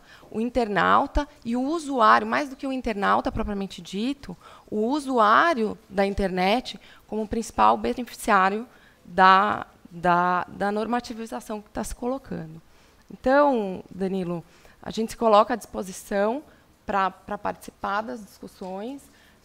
O fato da gente não ter o projeto hoje talvez possa parecer não tão apelativo aqui no sentido do painel em si, mas, com certeza, é algo que só vem a contribuir para um aprofundamento no debate e um aperfeiçoamento das diferentes visões que podem contribuir para que a gente tenha um projeto de lei de proteção de dados pessoais de forma que atenda a sociedade por muitos e muitos anos. Bom, é isso. Carol, você ainda tem 7 minutos e 20. Estou brincando, não tem não. Está para os internautas. Obrigado, Carol. Bom, Danilo, acho que já tem 2 comentários. Eu não sei se você quer fazer mais, já responder algumas questões, ou se você prefere... É que senão vai ficar longo. Eu tenho 45 itens. Ou quer dizer, não tem não, estou brincando. Vamos lá. Eu vou só reproduzir aqui uma pergunta. Que a Carol falou, então, comenta então o que a Carol e o CAF falou, depois eu passo para outras perguntas e abro. Em relação ao CAF, eu não tenho, senão como endossar, a gente concorda em tudo. Então, não foi feio. Não, realmente. E em relação à Carol, ela colocou algumas demandas, vamos chamar assim, em relação. Mas, mais do que responder especificamente alguma coisa em relação a ela, eu quero deixar claro que, bom, esse texto tudo indica, né, vai vir à luz. Se não vier, vocês têm que fazer pressão para que venha, mas venha, virá à luz muito breve, espero eu. E ele é um fruto de um trabalho, né, coletivo, ele não é perfeito, ele vai ficar melhor depois no debate, de um aprofundamento de vários pontos. Ele vai procurar, enfim, eu não vi nenhum impedimento, nenhuma trava, nenhum desses pontos que você colocou a serem percebidos no texto atual com o qual você vem trabalhando. Isso não existe nenhum fetichismo em relação ao consentimento, ele não é tratado como regra de ouro, mas, enfim, isso deve ser avaliado pela sociedade para ver se é realmente isso que acontece. Muito embora não seja uma regra de ouro, é tremendamente importante, não no sentido de que o projeto pretende formar um consentimento quase cartorial. Não é nessa ideia. O que interessa mais do que haver consentimento com um xizinho, com se ele expressa ou não, é saber que o tratamento de dados corresponde ao ânimo, à vontade real do sujeito. Ele espera que aquilo aconteça, ele quer que aquilo aconteça, ele sabe que aquilo aconteça. As perguntas, sendo respondidas positivamente, já dão um passo mais largo que qualquer mecanismo formal. Muito embora, eu diria que em muitos casos você não vai ter como verificar isso, senão com alguns mecanismos formais. Então, não é tão simples assim. sabe? É necessário que alguns mecanismos formais estejam para fim de prova, para fim de monitoramento, fiscalização, uniformização. É muito complicada a tarefa do regulador para achar o justo balanço, mas, enfim, é um balanço que vai ter que ser feito tanto em relação ao consentimento, quanto em relação também, eu estenderia, aos conceitos, ao conceito do dado pessoal. Ele é um conceito que tem seus limites, como todo conceito. Ele é útil até certo ponto, mas sem trabalhar com o conceito de dado pessoal, talvez você perca muito mais do que você ganhe, fragmentando a ideia do controle para algo que vá além dessa esfera, entende? E, por fim, o espaço para autorregulação, eu até diria que é um ponto que, desde a primeira versão do projeto, aquela antiquíssima da década passada, a autorregulação sempre teve um papel de destaque. Eu até me lembro, né, eu sempre falei isso, que o setor privado, e curiosamente, né, até para a minha percepção, ele tinha até se assustado com a autorregulação, porque na época talvez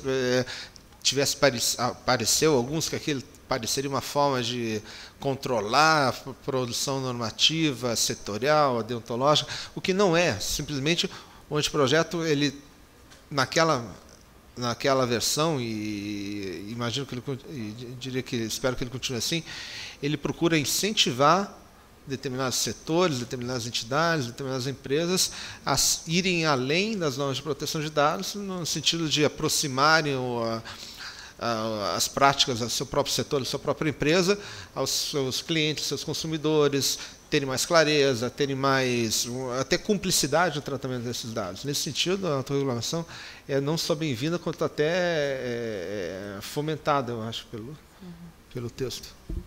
Posso? Danilo, eu fico feliz porque a gente está bem em linha nos pensamentos nucleares, né? Sim, consentimento, em algumas hipóteses, ele é importante, ele é necessário e ele tem que ser pensado. Agora, como regra de ouro, a gente tem a questão da informação, porque quando o usuário ele é informado do que está sendo feito e é transparente para ele qual é o relacionamento dele com uma determinada empresa, fica na mão do consumidor ou do usuário, que é um termo mais amplo que consumidor, determinar o que ele quer e o que ele não quer, né?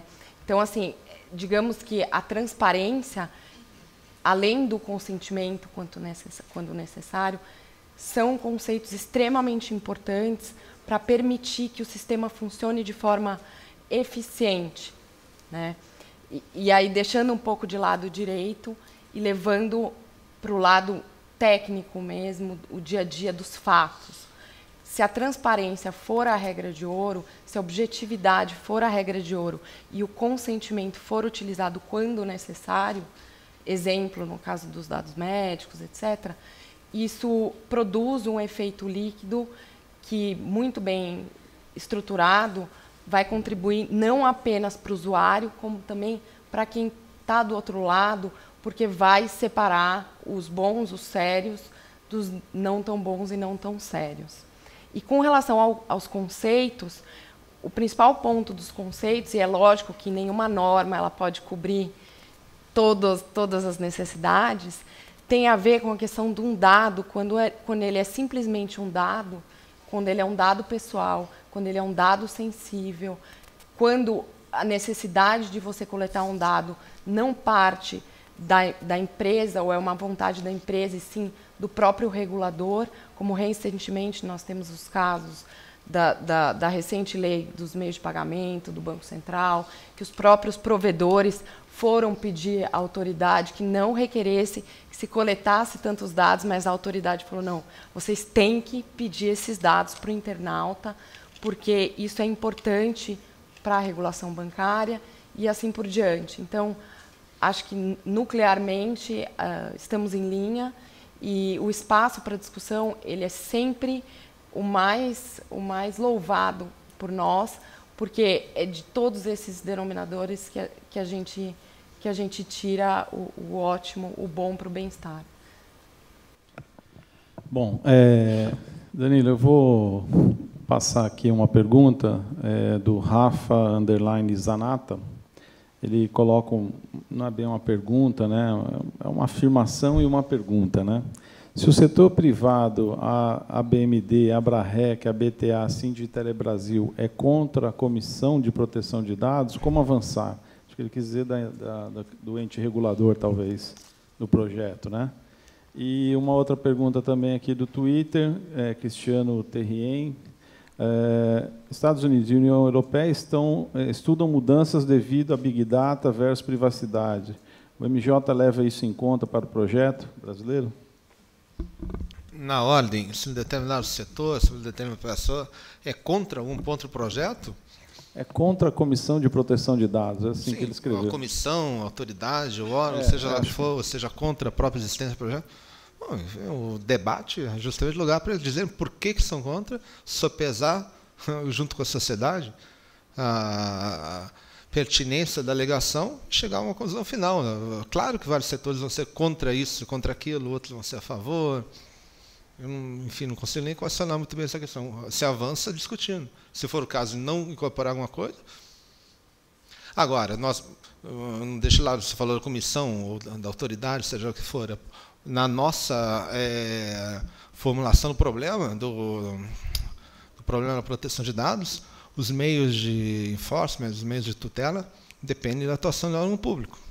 Isso pode ser um tema fulcral no formato legislativo que está sendo proposto. Segundo ponto, se estamos levando em conta discussões dos Estados Unidos, União Europeia, OCDE, Conselho da Europa, a resposta é sim para todos os casos. Até nós participamos, direto ou indiretamente, de vários foros que estavam trabalhando com a reformulação das linhas guias do OCDE, com o projeto que está trabalhando com a reformulação da Convenção 108 do Conselho da Europa. Acompanhamos, a uma distância respeitosa, as intervenções muito interessantes da FTC sobre o tema, e muitos desses temas foram extremamente importantes para a formulação de normas que estão presentes na versão atual do projeto.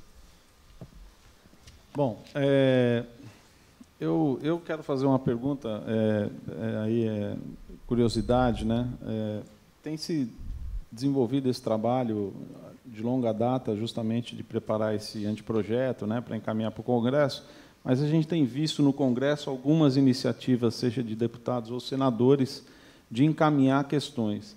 É uma pergunta bem objetiva para o Ministério, não sei se você pode falar pelo Ministério, mas o que vocês estão imaginando nessas iniciativas legislativas que já existem e o anteprojeto, no momento que o Executivo encaminhar, como que vocês estão pensando em encaminhar? Porque, por exemplo, nós até tivemos recentemente no Senado pedindo uma audiência pública de um projeto que está lá e possivelmente deve acontecer semana que vem.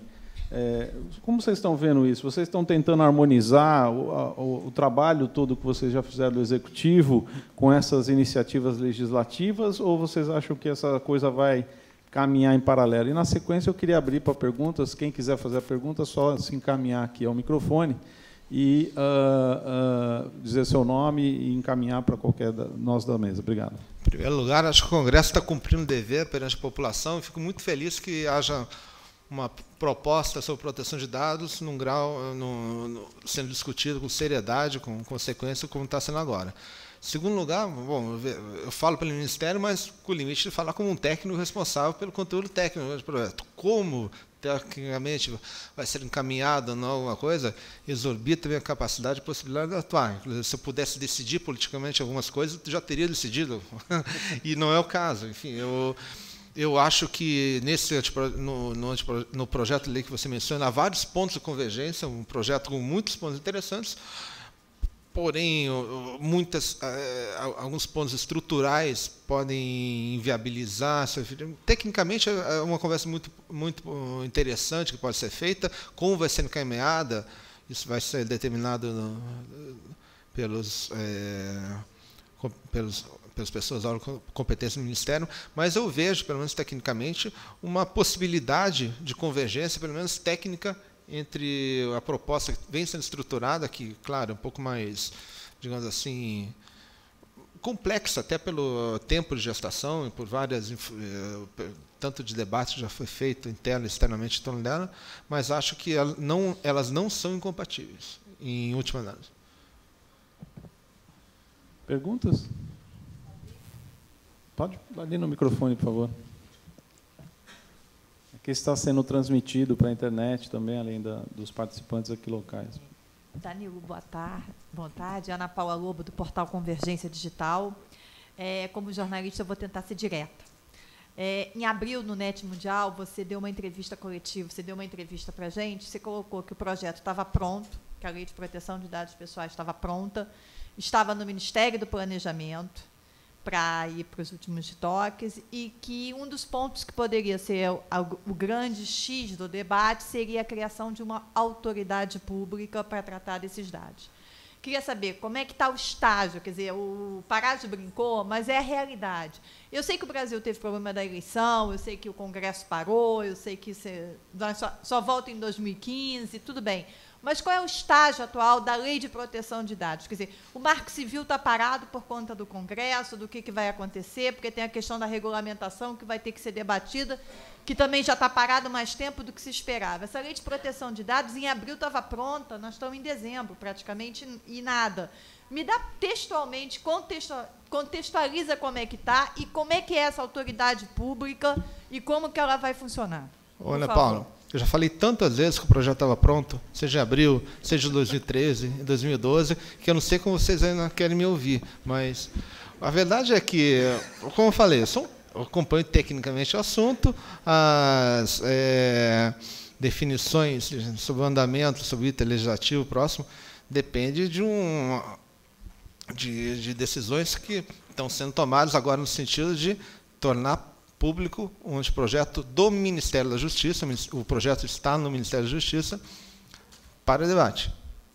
Se vai ter autoridade, um órgão central, a proposta nossa no Ministério, repetindo o que eu falei faz 7 minutos, é que nossa proposta sempre foi e continua sendo, e é indissociável no formato atual, da existência de um órgão encarregado de supervisionar, de receber denúncias, de equalizar problemas, realizar regulamentação infralegal e vários pontos nesse sentido. Eu não tenho nada mais concreto, mas acho que já é concreto o suficiente agora, do que a afirmação que foi feita por 2 secretários de Estado do Ministério da Justiça no mês de outubro passado, de que este ano o projeto vai ser levado a público para discussão pela sociedade. Mais alguma pergunta? Eu que digo. Cristiane Marie Moncal, NCR. Acho que a pergunta é para o Danilo também. Danilo, eu venho da empresa, eu sempre atuei em escritório de advocacia e em empresa de software e internet.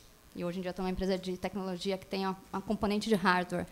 Você não acha que, você é otimista de quando a gente tiver uma legislação de proteção de dados, a indústria vai estar preparada para fazer esses ajustes?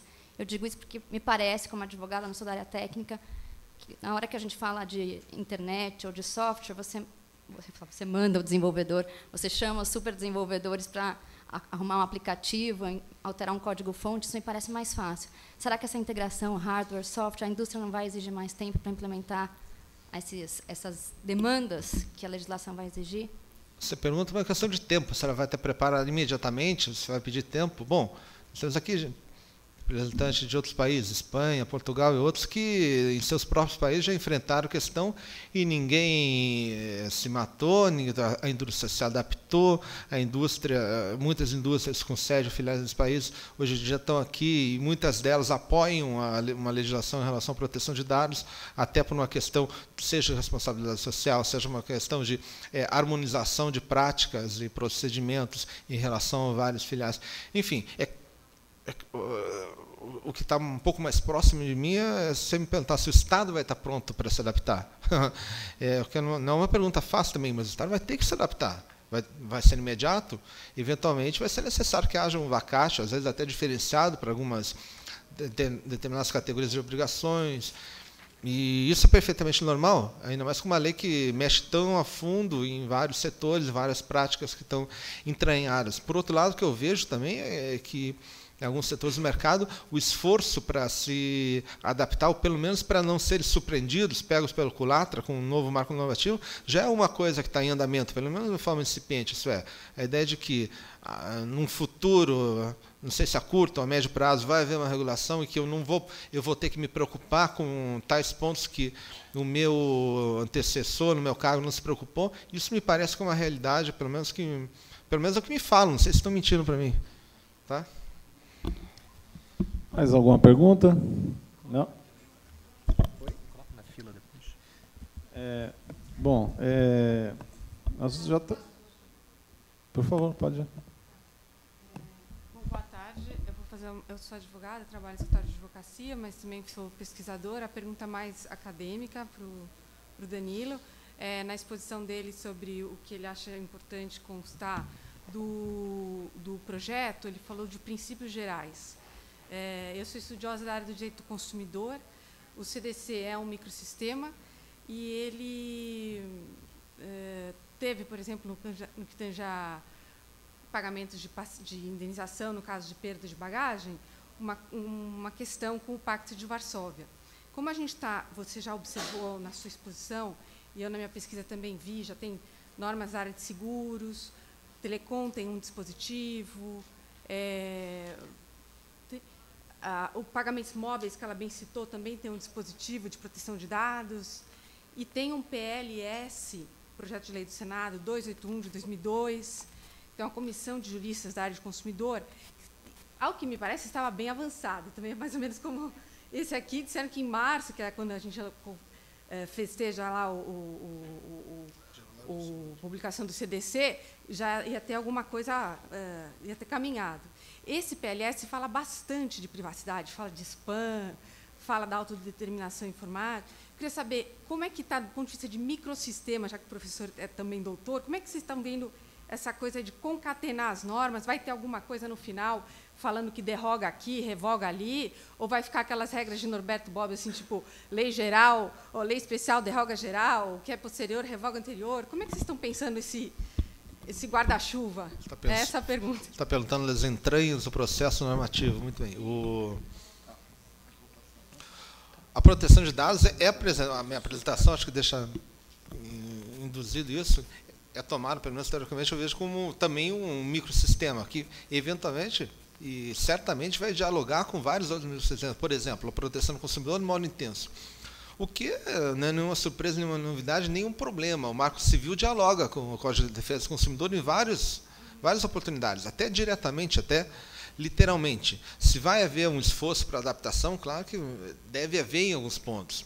Por exemplo, só num caso mais direto e mais literal até, eventualmente a ação de habeas data possa ter que sofrer algum tipo de modificação, adaptação a uma nova realidade, se você está pensando num rito administrativo específico para acesso aos próprios dados, porque a lei de habeas data prevê alguns pontos sobre um rito administrativo próprio. Só para dar um exemplo. Então, esse tipo de adaptação, quando detectada a necessidade, deve ser feito. Agora, claro que depois que uma lei é jogada no mundo, de certo tempo, alguns problemas, algumas questões vão aparecer. No caso de uma lei complexa, como uma lei de proteção de dados, certamente há desdobramentos, só a prática vai poder dizer quais sejam, ou só uma interpretação determinada, que foi uma tendência que surgiu em determinado momento.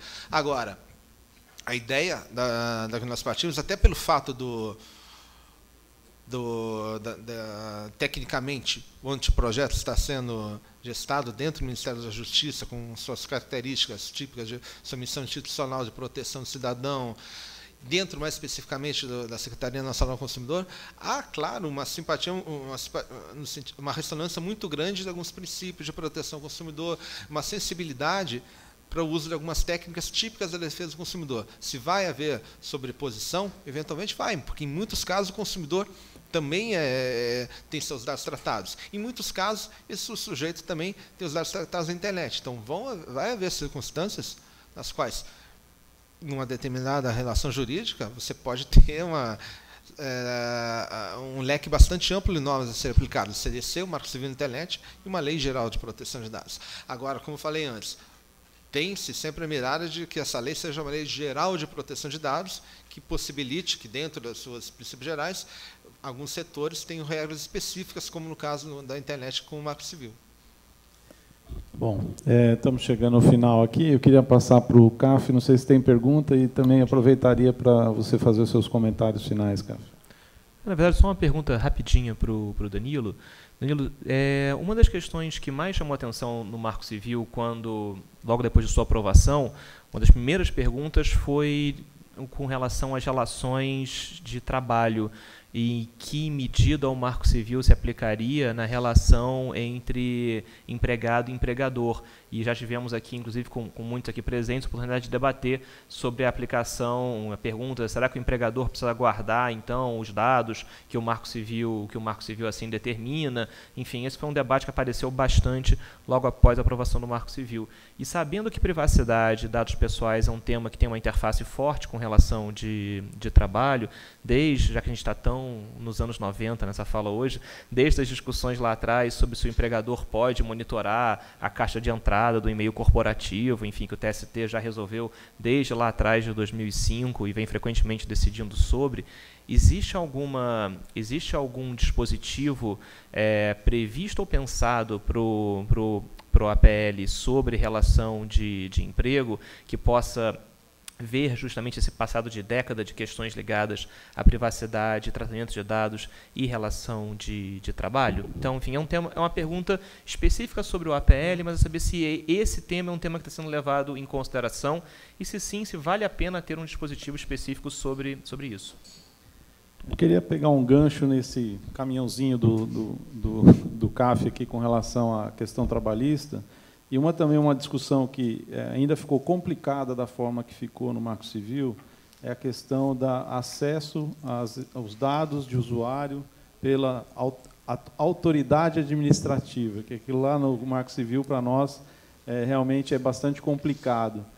Vocês estão pensando em alguma coisa? Porque, assim, hoje a gente vê, principalmente nos casos de investigação, né, seja o investigador, ou seja a polícia, nas suas preliminares investigações, já querendo quebra de dados de usuário, né? E a gente sempre, no caso aí, falando um pouquinho mais dos provedores, sempre defendeu a questão da ordem judicial para esses temas. Vocês estão pensando em algum ponto específico com relação a isso, ou passou também, pegando a carona aqui na pergunta do CAF?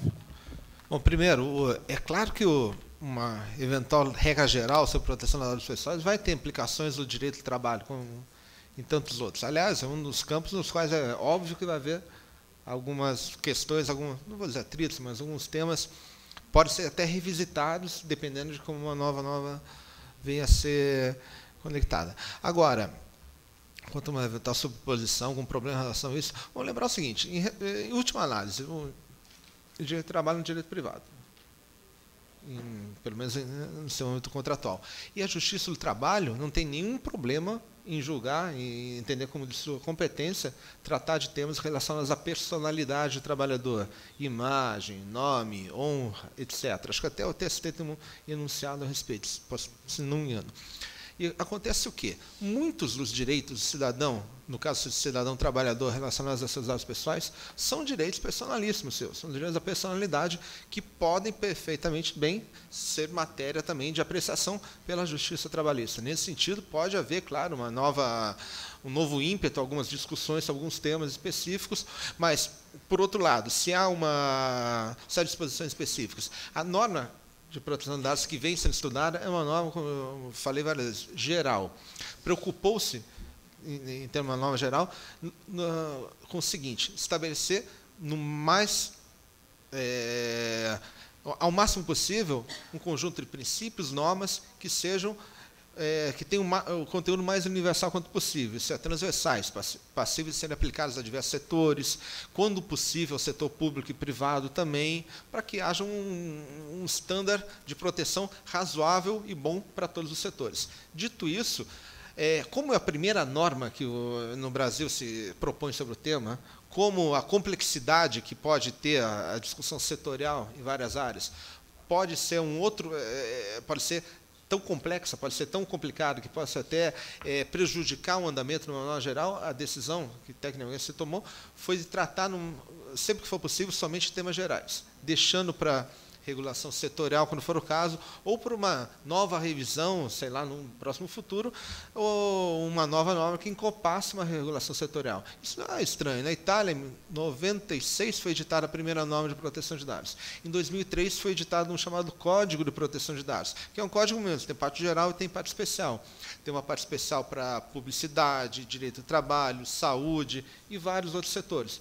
E o que foi aquele código? Foi quase uma consolidação de normas setoriais, normas deontológicas que foram, entre aspas, promovidas, assim por diante. Para a gente é uma maturação necessária, não estou dizendo que não é um tema da maior relevância, e aqui também entrando na questão do parágio, né? Em relação ao acesso a dados de investigação, uma norma muito específica que o Marco Civil tem. Eu entendo que, eventualmente, uma norma geral de proteção de dados possa dar elementos para que essa norma seja interpretada de uma forma determinada ou outra, e que, principalmente, no caso do Marco Civil, talvez a própria regulamentação possa dar um pouco mais de concretude aos contornos da aplicação dessa norma. Mas, enfim, é uma lei geral, com efeitos claros da seara trabalhista, como entre outros, mas que procura não se aprofundar em nenhum setor especial, pelo menos nesse momento. Bom, comentários finais. Carol, tem algum comentário? CAF? Não? Só queria falar sobre a autoridade rapidamente. Existe alguma proposta sobre a autoridade ser feita de maneira multi-stakeholder, contando com agentes de outros mercados? É uma possibilidade. Veja bem, uma autoridade, dependendo dos poderes e competências que ela tenha, ela vai ter que ser um órgão do Estado. Órgãos do Estado não podem ser controlados, digamos assim, de uma forma cabal, por comitês de natureza multi-stakeholder. O que não impede que, eventualmente, seja proposta uma participação, uma comissão, enfim, de algum braço desse órgão que tenha uma composição desse nível. Bom, acho que era isso. Só matei minha curiosidade nos comentários finais. Obrigada. Danilo, quer fazer algum comentário final? Acho que não. Pensei que você ia falar agora que podemos dar o download do anteprojeto na URL e tal. Era isso? Não. Ah, não? Que me dera, né? Você pode fazer um download da minha demissão também.